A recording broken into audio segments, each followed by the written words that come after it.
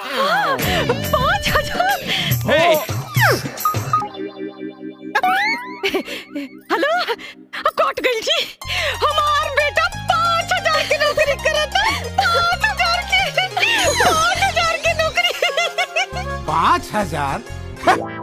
यहाँ सिर्फ काम पे ध्यान देने का, जो मैं बोलेगा ना वो करने का, ना सुनना नहीं मांगता मेरे को, बुझा? हाँ बुझा। हाँ। होके वाली मेरे अरु के फोन आ गइल बा, पूछे खातिर कि हम मुंबई सही से पहुंच गइल बानी कि ना। Excuse me. Hello hello darling, I love you. इंतजार करत रही।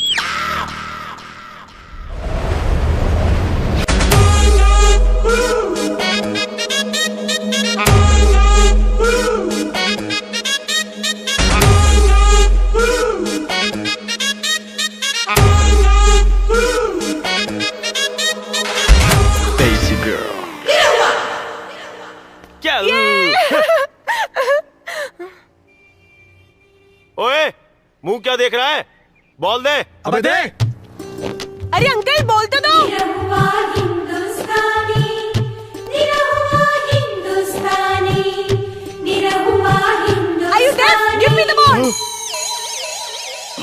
अंग्रेजी हमरा पता रहे, फिर अंग्रेजी में कचर पचर हुई। यही से एक बार हम जेट से आगे के पढ़ाई को के आयल बनी। ए से अब का बोल, बी से बहुत बढ़िया। पुलिस! हे भगवान, फिर फांसी पे चढ़े के पड़ी। चल चलता।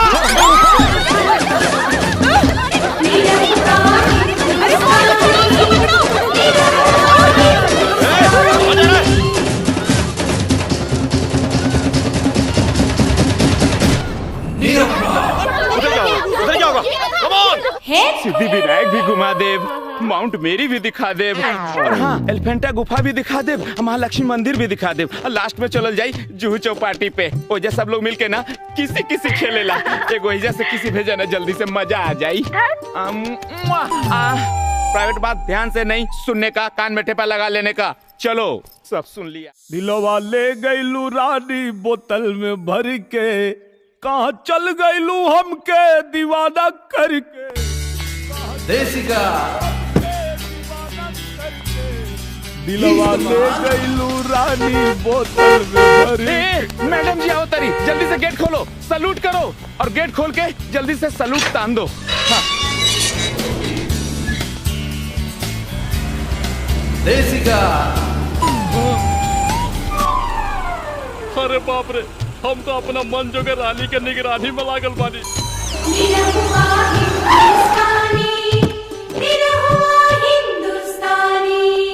इडियट, नॉनसेंस, तुम यहाँ तक आ गए?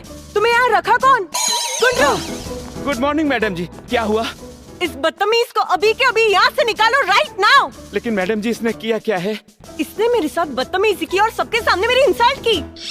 ना ना ना ना, वो हम ना, वो हमार कोनो हम सकल रहल होई।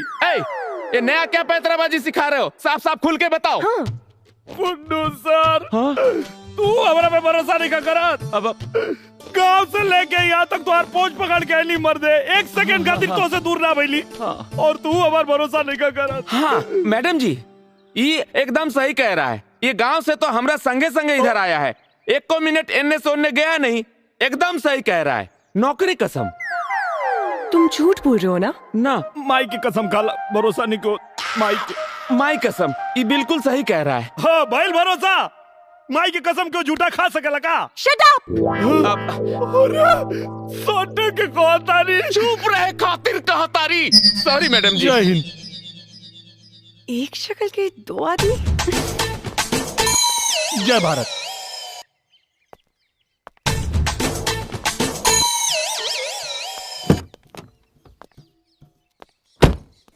बाय बाय,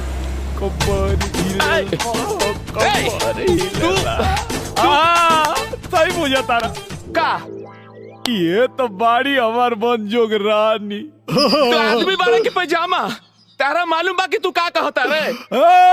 अब तनी हमरा से तमीजे में बतियाई हो। अच्छा काहे कि अब बंगला के होखे वाला हम मालिक हई बेटा। ई बेटा केकरा कहले हो? अच्छा छोड़ चल मोबाइल दा। ऊ काहे खातिर? ए मर्द मोबाइल दा। रुक रुक रुक का करबे मोबाइल लेके? माई के बतावे के पड़ी न कि ओकर पतो मिल गइल। बैलेंस बहुत कम बा। कौन बात ना हम चला ले। हाँ। हेलो हाँ बाबूजी पा लगी तनी माई के फोन दा हमनी रहू बोला थई। हेलो कौन बोला तारा रे? जागरू अरे जागरू ना नी रहू बोला थई माई के फोन दा बैलेंस खत्म हो जाई। बांग्लादेश अरे बांग्लादेश ना बैलेंस खत्म हो जाई माई के फोन दा। गाय के? अरे गाय के ना हो माई के फोन दा। कहाँ से बोला तारा रे? अरे मुंह से बोला था नहीं और कहाँ से बोला? अरे ट्रैक्टर चला था ना यही से सुनात नहीं थे। पहले देखा के बा। हेलो माई हेलो ए बाबू अरे सुनात नहीं खे बाबू टावर में आवा टावर में। टावर नहीं के पकड़ा। 1 मिनट टावर पकड़ा होता है। अरे मैया के मैया हमार फोन। अरे बा हाँ भाई अब सुना था। साहब साहब साहब अरे कुन्नू सर हमके पता रहे तू हमके छोड़वा ले बा। तू थोड़ा देर चुप रह सकेले बात कर रहल बानी ना। साहब गांव से नया नया आया है ना साहब यही से गलती कर दिया साहब छोड़ दीजिए ना इसको साहब सीधा आदमी है साहब। सीधा आदमी है? हाँ साहब। खरो संग दोस्तों? हाँ साहब। बाप रे पार्क में जाके लड़कियों को छेड़ता ही है। हाँ। और तू इसे सीधा साधा बता रहा है। अच्छा है बगे हाँ। जास्त डोक्यात जाऊ नको सा हाँ। वरना तुझे भी अंदर डाल दूंगा। नहीं साहब। चल निकल यहाँ से। कशिश न्यूज में एक बार फिर सर न्यूजला 100 करोडांच्या चोरीचे सीसीटीव्ही फुटेज दाखवतायत। जैसा कि मैं अपने दर्शकों को बता दूं कि आज तक की सबसे बड़ी रॉबरी अंधेरी वेस्ट के आईसीआईसीआई बैंक के चेस्ट ब्रांच में हुई थी जिसे कि आप सीसीटीवी के फुटेज में देख रहे हैं। पहले तो मैं अपने दर्शकों को चेस्ट ब्रांच के बारे में बता दूं। ये वो ब्रांच है जहां पे अंधेरी वेस्ट जोन का आईसीआईसीआई बैंक का सारा पैसा रखा जाता है। ताज्जुब की बात तो ये है कि इतनी बड़ी सुरंग बनने की किसी को कानों कान भनक तक नहीं लगी। पुलिस इन अज्ञात लुटेरों को पकड़ने के लिए जगह जगह छापे मार रही है और ये पूरा मामला सीआईडी तक पहुंच चुका है। ताज्जुब की बात है कि किस तरह इन हमरा पता बा ई चोरी के कइले बा। रे ई का बकवास करता रे? कुन्नू सर हम बकवास नहीं करत। हमरा पता बा कि पैसा के चोरैले बा और कहां धइले बा। हमरा कपार पे 7.5 चढ़ल रहे जे तहरा के हम गांव से लाके मुंबई में नौकरी दिलवा देनी। अरे तेरा चक्कर में हमरा अब नू तो नौकरी तो जेबे करी फांसियों पे चढ़ा दिए ये लोग। अरे यार बोल देना इनका के कि तू झूठ बोलता रे। काहे बोली झूठ? हम कोनो पाकिस्तानी है का? पाकिस्तानी? मर मर अकेले अकेले मर फांसी पे चढ़। जय राम जी की प्रणाम। हो साहब ये पगलवा को ना फांसी पे चढ़ा दीजिए फांसी पे। हम जा रहे हैं मर अकेले अकेले। छत्ता पे चड्डी सूखने के लिए डाले थे उतार लीजिएगा ना तो कोनो चोरा लेगा। बोल रहे तुझे 100 करोड़ के रॉबरी के बारे में क्या पता है? हम ना बताई। बोल। कोनो कीमत पे ना बताई। सर हा मामला सीआयडी वाल्यांचा आहे आपला हस्तक्षेप करणं ठीक नाही।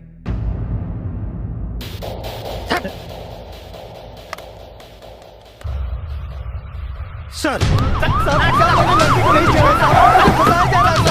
साहब मुझे छोड़ दो साहब मैंने कुछ नहीं किया साहब मैंने नहीं चढ़ाया साहब। सर कहाँ है वो? लॉकअप में है आइए।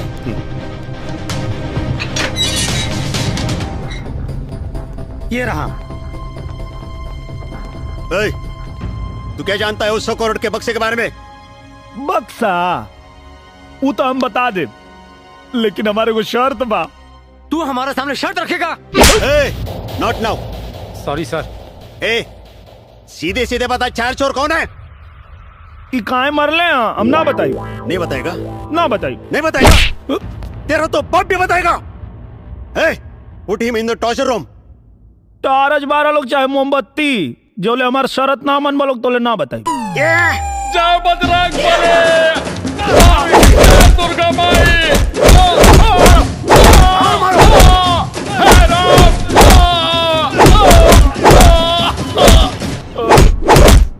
बोल 100 करोड़ की रॉबरी के बारे में क्या जानता है? बता। मारो। अरे सर मुबारक हो, मैडम सुहागरात के लिए रेडी है। मैडम तैयार बाड़ी। हरस मुबारक हो सर। हरस सिपाही जी थाना खाली करवावा। और हाँ, फोन करके बता दे हमारे गांव जिला नगरी में कि निरहुआ के सुहागरात होता थाना के कोठरी में। आप हमारे लिए तो वीआईपी आदमी है। वीआईपी सुहागरात तो वीआईपी जगह ही होगी ना। मतलब 5 स्टार होटल में। निरहुआ के सुहागरात 5 स्टार होटल में।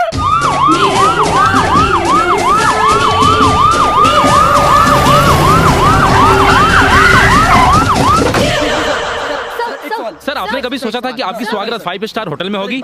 आपको कैसा लग रहा है कि आपकी सुहागरात 5 स्टार होटल में मनाई जा रही है? बहुत ज्यादा खुशी हो रहा है और ज्यादा जानकारी चाहिए तो पहले सुहागरात मना लेते हैं। वन क्वेश्चन सर प्लीज। हबक रहे हाथ से तो।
वाह, कबाब, शराब, शबाब।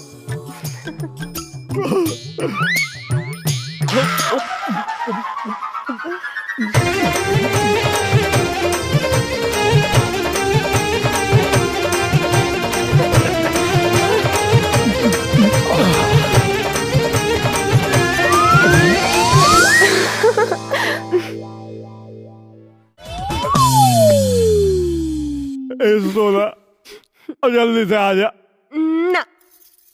देखा अब मूर्छा पे चढ़ा के धोखा मत दो। पहले 100 करोड़ के बारे में बताओ, फिर उसके बाद। 100 करोड़? ए डार्लिंग, अब तू हमके धर्म संकट में डाला था।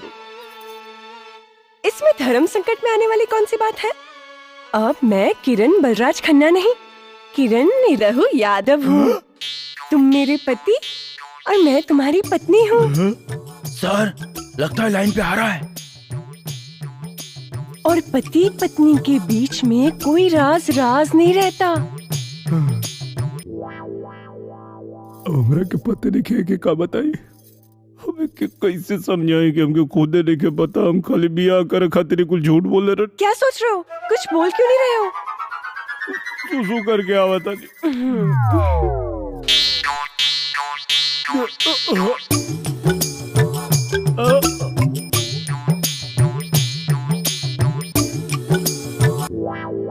कहा था ना दारू मत पिलाओ उसे। क्या कह रहे थे?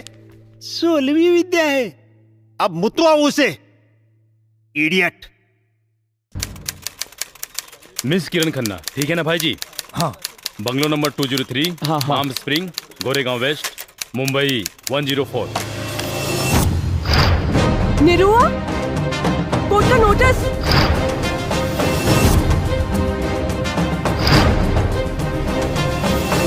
मैं गीता पे हाथ रख के कसम खाती हूँ कि जो कुछ भी कहूंगी सच कहूंगी, सच के सिवा कुछ नहीं कहूंगी।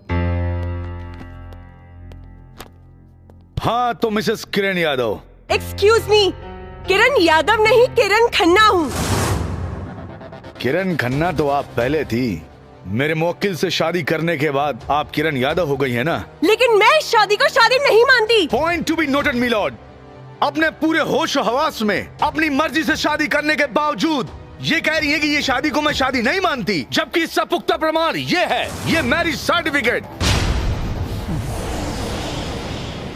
क्या इस प्रमाण पत्र में किए गए हस्ताक्षर आपके नहीं हैं? यस सर, लेकिन मुझे फंसाया गया है। किसने फंसाया है आपको? मिस्टर मुखर्जी ने जज साहब।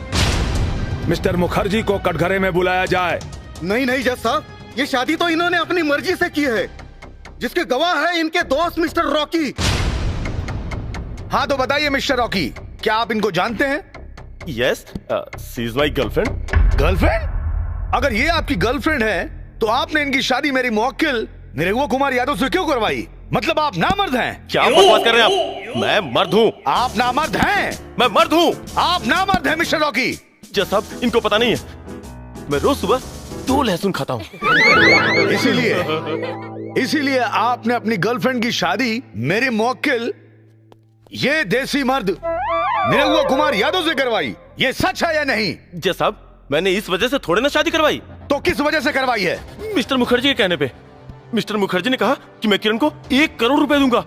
जज साहब, इसलिए मैंने शादी करवा दी। इसमें मेरा कोई कसूर नहीं है। नहीं सर, मिस्टर रॉकी ने कहा था कि आप किरण को 1 करोड़ दोगे, आप मुझे भी 1 करोड़ दीजिए, मैं किरण को राजी करा दूंगा। Point to be noted milord. Mrs Kiran पे इंडियन पीनल कोड की धारा 120B आपराधिक षड्यंत्र और धारा 420 का भी केस बनता है। अरे बाप रे बाप! क्या करता है? माय बाप! गांव के सीधा साधा लड़का के साथ इतना बड़ा छल! माई बाप, हम जिए के नहीं चाहत माई बाप, हमके इच्छा मृत्यु को वरदान दे दी। हाँ भाई, क्यों के लगे जार हो गया, हमके दे दो भाई, हम पी के मर जाए। हाँ वकील साहब, हमके किरासन तेल लिया के दे दो, हम जर के मर जाए। ऑर्डर ऑर्डर, ये क्या ड्रामा लगा रखा है? और ड्रामा ना जज साहब, गोलाचार पति के फरियाद। अब हम कौन मुंह लेके अपना गाँव जाए? अब अगर हम गाँव जाए तो अपन मेहरारू के लेके जाए, ना तो गाँव में हमार लाश जाए जज साहब। अब हमार जीवन और मरण सब आपके फैसला पे निर्भर बा जज साहब। ऑर्डर ऑर्डर, मिस्टर निरहु, ये अदालत है, आप अपने जज्बातों पे नियंत्रण रखिए और अपने जगह पे जाके बैठिए। ठीक बा। ऑर्डर ऑर्डर, इस केस की सुनवाई आज पूरी हुई। अब इस केस का फैसला अदालत दिनांक 23 अप्रैल 2017 को सुनाएगी। The court is adjourned for today. Order order, तमाम गवाहों और सबूतों के मद्देनजर रखते हुए ये अदालत इस नतीजे पर पहुंची है कि पैसे के लालच में किरण खन्ना ने निरहु कुमार यादव से शादी की और पति पत्नी के संबंध को मजाक बनाया, जो कानून के साथ साथ समाज के लिए भी अपमानजनक है। इसलिए अदालत हिंदू मैरिज एक्ट धारा 9 के तहत किरण खन्ना को आदेश करती है कि 1 साल तक निरहु कुमार यादव के साथ रहकर दाम्पत्य जीवन का निर्वाह करें। 1 साल के बाद अगर ये चाहें तो अदालत में तलाकनामा दायर कर सकती हैं और ये अदालत निरहु कुमार यादव को सचेत करती है कि किरण कुमार से किसी प्रकार की जोर जबरदस्ती ना करें। एकदम नहीं करेंगे माई बाप, बस ही मत करें हमारे साथ में। और साथ ही साथ ये अदालत पुलिस प्रशासन को आदेश देती है कि इंटरनेशनल इंश्योरेंस कंपनी के अधिकारियों को एवं राकेश कुमार उर्फ रॉकी को तुरंत हिरासत में लेकर कानूनी कार्रवाई करें। The court is adjourned for the day.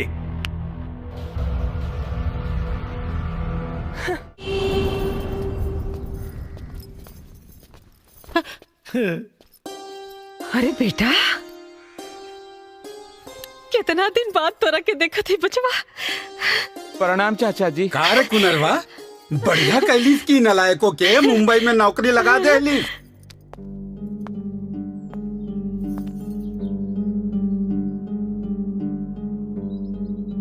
ई के बेटा? तुहार बहू रानी।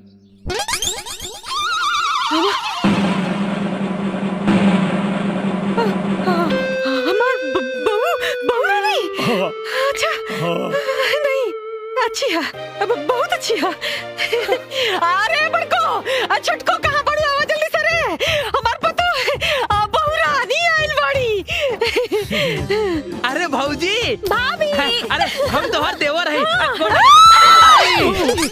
Shut up and stop all this nonsense! मैं तुम्हारी बहू नहीं हूँ। मैं सिर्फ कोर्ट का आदेश पालन करने के लिए आई हूँ। 1 साल रहूंगी और फिर चली जाऊंगी। और खबरदार, अगर किसी ने मुझसे रिश्ता जोड़ने की कोशिश की, जी मैडम। मेरा कमरा किधर है? मैंने पूछा मेरे लिए कमरा किधर है? हाँ। ये घर में तोहार कौनो कमरा नहीं थे। ये घर हमार हा। अब हमारा मतलब हमार ना तो ठीक बा, हमारी हिस्सा बांट दो। का कहले है तू? बांट दी? ससुर जौने कपड़ा मारा सब हिस्सा मांगल भुला जाइबा। कैसे मारब जी? काहे के मारब? ई घर हमार, ए घरे का मालकिन हम, त हमार कमरा हमरे बेटा का कमरा। जा बेटा जा, जा हमरे कमरा में जा, जा, जा। आई मैडम। जा कमरा में जा। हम हो जाते नहीं। तय कहाँ रे? मैडम जी के लगे। मैडम जी के लगे? हाँ दुल्हन के। अरे बाप रे, ना ना ना ना, घर जाता नहीं। अरे बाप रे बाप, कहाँ फंस गई नी। हमरा मना करे के बाद भी घर में घुसा दे लो। अरे हमरा तो कौनो इज्जत नहीं थे। और न तका। औनो तका, औनो तका, कौनो तका बे। भाग यहाँ से। चुप, भाग यहाँ से। भाग जी। कहाँ? यहाँ। हाँ बोली। जब वो बेशरम लड़की खुद के घर के बहू मानते नहीं के, तकाऊ ना हक से यहाँ रही। हमार वंश बढ़ावा खातिर जी। अरे 1 साल के बाद जाए वाली बिया, ओकरा से तू वंश बढ़ावे के उम्मीद लगावले बड़ू।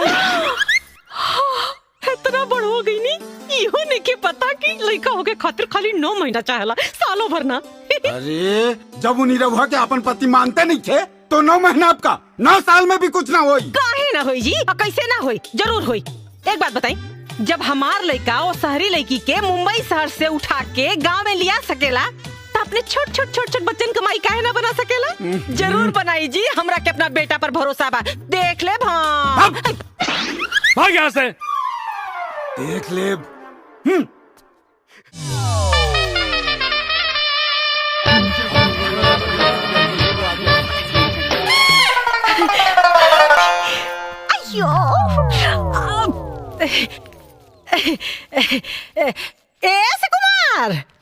असी कुमार। हाँ माई। अरे हमरा के तनी मुरली बाबा का दर्शन करे के हा। चला बेटा। माई हम सुबह सुबह अंडा खा ले बानी, तो मंदिर कैसे जाई? एगो काम करा, नंदुआ के साथे जा। अच्छा नंदुआ चल रहा ही चल। अरे माई हम मंदिर नहीं जा सकत। हम मंदिर नहीं जा सकत। काहे कि आज सुबह ही उठ के जब हम जमाई लेनी है ना, एगो माछी मुंह में घुस गई रहे। अच्छा। आज हमार पूरा दिन बर्बाद हो गई बा। हम मंदिर ना जाएम, ना जाएम मंदिर, ना जाएम, ना जाएम। हम चली तोरा संगे, हम चली। का बा क्यों? रउआ के तो दोनों बेटा भ्रष्ट हो गई ने।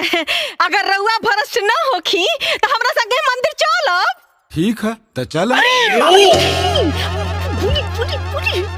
अरे हमरा के फटफटिया चलावे के ना आवेला, बुझलू? 4 किलोमीटर पैदल चले के बाद तो चला। तो रहे दही 4 किलोमीटर पैदल चलत चलत हमार गोड़ न दुखा जाई। हाँ भगवान, अगर आज हमार बाप हमरा के फटफटिया चलावे से खौले रहत, तो 3 गो मुस्टंडा बेटन के निहोरा ना करे के रही। अरे जौने मतारी के 3 गो मुस्टंडा बेटा होखे, ओकरे मतारी के कोई मंदिर भी ना ले जाता। हे भगवान, कैसे तोहर दर्शन करी? हे हमर नाथ। माई। हाँ बेटा चलो हम लेके चलते हैं। चल बा। हाँ चलो। अच्छा देख देख, ये हमार सरवन बेटा। और न तो का? चाबी चाबी। ला बेटा चाबी। चला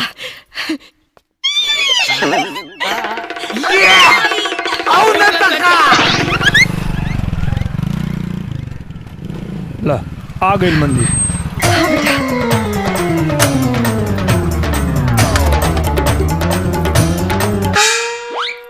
कहाँ गेली?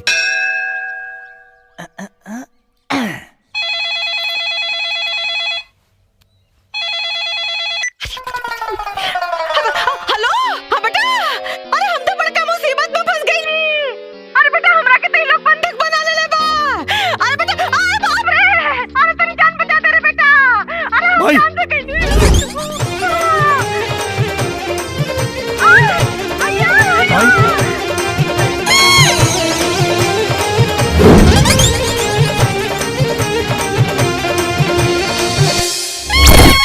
भाई तू कहाँ बाड़ू? हमके का पता? अरे हमरे आके पता पट्टी बांधल रे। कुछ नहीं के लगा। का चाहता हूँ लोग? बात करावा हमरा से। सुना, तू अपन माई के जिंदा देखल चाहता रहा, तू करा जो हम कहता नहीं। का चाहता रहा तू लोग? तोर बगल में वो मंडप लगल बा, वो मंडप में दूल्हा की जगह जाके बैठ जाओ। अबे हम काहे बैठ जाई? वो मंडप में आज हमार बिटवा की शादी है। अरे तो तोरे बेटा की शादी है तो अपने बेटा के बैठाओ, हमके काहे बैठे कहता रे? अरे हुआ तो परेशानी के बाद बा, हमार लड़का शहर से शादी के लिए आवत रहे, अबले नहीं खे आई और इधर मुहूर्त बीतल जाता और शादी के मुहूर्त बीत गए तो अगले 20 बरस लड़की के शादी के लगन नहीं खे।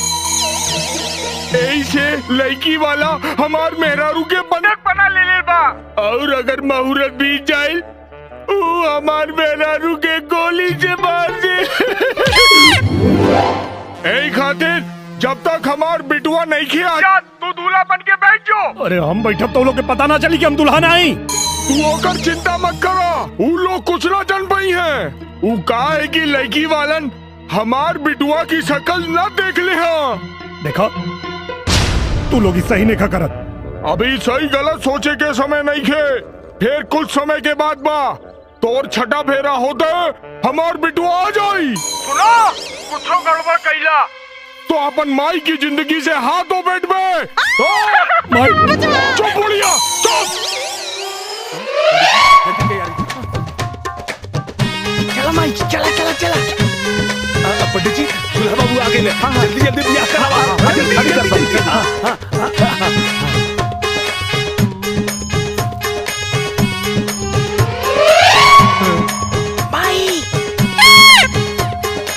अरे जजमान फेरा लगाई, जल्दी करी मोर पीतल जल्दी करी। मंगल भगवान विष्णु मंगलम परमोदम मंगलम पुंडरीकाक्ष मंगलाय तनो हरि।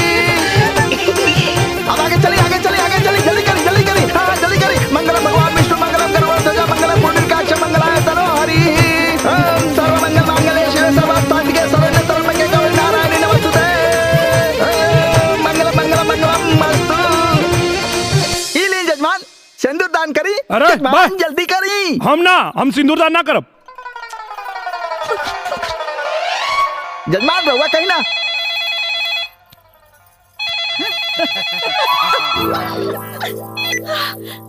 हेलो रुक का गईला। तू तो कहता रहे कि छह में तोर बेटा आ जाए, कहाँ रह गई? चिंता मत करा, ये सिंदूर भी हम अपन बेटे के खाते में डाल दे। अच्छा ये कोनो राशन के वही खाता का कि ये खाता में से उठा के वो खाता में डाल देबे? चुपचाप सिंदूर डाल। हम ना डालो। ना डाल बे। ना डालो।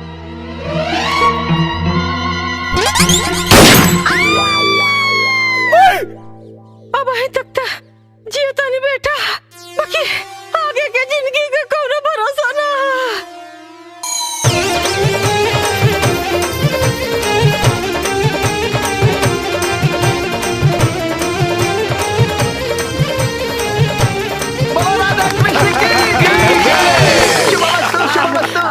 बेटा हम बच गए नहीं। अरे तू बच गई लू, यहाँ फंस गई नहीं। चला यहाँ से। चल अच्छा। अरे अकेले अकेले कहाँ जाता नहीं? राउर बहुरिया साथे लेके जाई। बहुरिया? कवन बहुरिया? केकर बहुरिया? अरे हाई बहुरिया, राउर बहुरिया और के कर। मान न मान, हम तार मेहमान ऐसन कैसन बहुरिया हैं? सुनी, राउर बेटा हमरा बेटी के साथे साथ फेरा ले ले बा एकरा मांग में सिंदूर डलले बा, मंगलसूत्र डलले बा, एकर सब का सबूत हमरा लगे बा। अगर हमरा बेटी के अपन बहुरिया माने से इनकार कैनी तो पूरा परिवार के जेल भिजवा दे, बुझनी? हाँ भले जेल खटब, लेकिन हम एकरा के अपने संगे लेके ना जाए। चल बेटा चल। सुनी, अरे अरे ब्याह के बाद अगर एगो लड़की के ओकर पति मंडप में ही छोड़ के चल जाए तो वो कहाँ जाए? ये दुनिया के काम मुंह दिखाई। कम से कम जाए से पहले हमरा के अपना हाथ से जहर दे के जाए, कहे के बाप के बिना हम ना जी पाए। ऐसे ना कहे कि बिटिया, ऐसे कहे कहता रू? भले हमार बेटा तोरा के अपन पत्नी के दर्जा ना दे, हैं? बाकी अब हम तोरा के अपन बिटिया बना के रखब। ए माई, चल आओ। ई का बात करता है?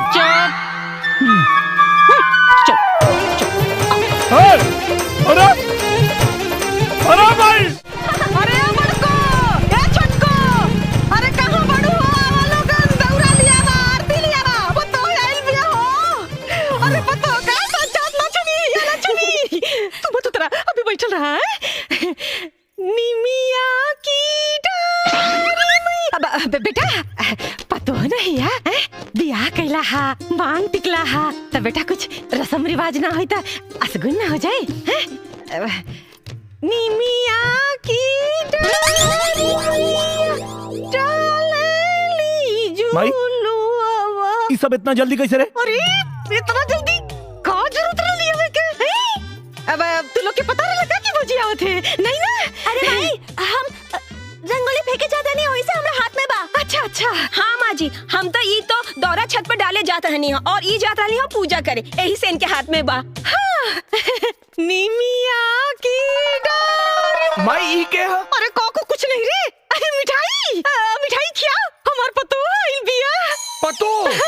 अच्छा ला नीरव, मिठाई खा, ला ला खा। ये मिठाई के साथ? अरे वो घरे मिठाई ले आइले ढेर दिन हो गए रहे ना, यही से किन के लिए नहीं है। और न तका ना खइबो, मत खा मत खा। झूली झूलू, उतरा बच्ची की झूली। अरे आराम से झूली ना, धीरे से रखिए में गोड़। ए नंदुआ गाड़ी पकड़ता, बेटा तू उतरा। मैया मोरी गावेली गीतिया हो, बेटा हो ए में गोड़ डाल के तो चला।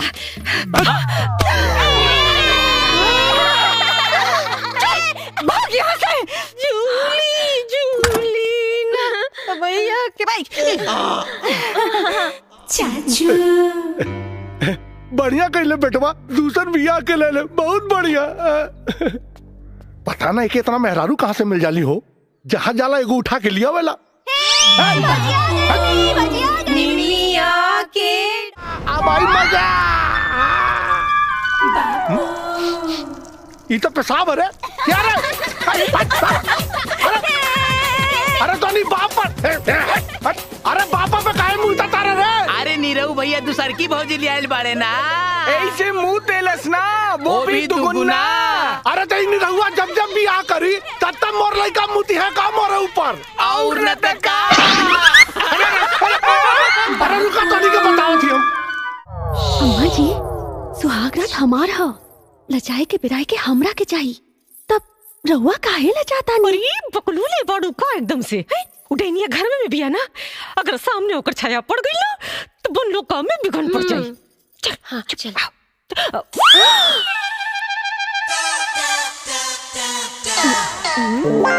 जा जा। लेकिन अम्मा जी हमरा लाज लागता। हो गई गुड़ गोबर। अरे समझा करा के। अरे आज लजाइबू तो पूरा जिंदगी लजाते रह जाइबू। गिरा दे तू इलाज शर्म की दीवार और जा अपना सैया जी पे चलावा अपना हुस्न के वार। जा। ए नंबर 2, निरव्वा मेरा पति है, मेरा, तेरा कुछ नहीं होने वाला, समझी? अरे तू शांत रहा, शांत रहा। जा जा। अरे जा ना। ए बुढ़िया, कुछ नहीं होने वाला। कुछ नहीं होने वाला, कुछ नहीं, सब कुछ है।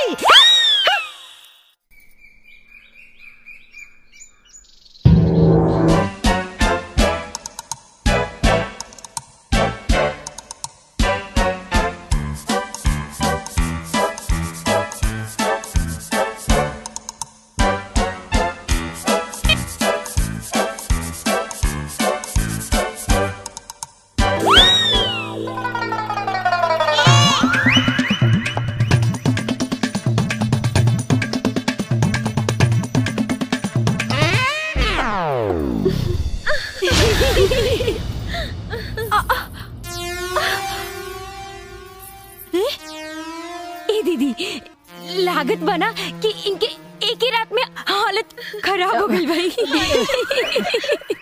लागत है कि देवर जी 30 साल के कसर एक के दिन में निकाल ले बाबू। अरे दुल्हन करिया दुखाते का? हाँ अम्मा जी कमर तो बहुत दुखाता। अच्छा कैसे कैसे भइल?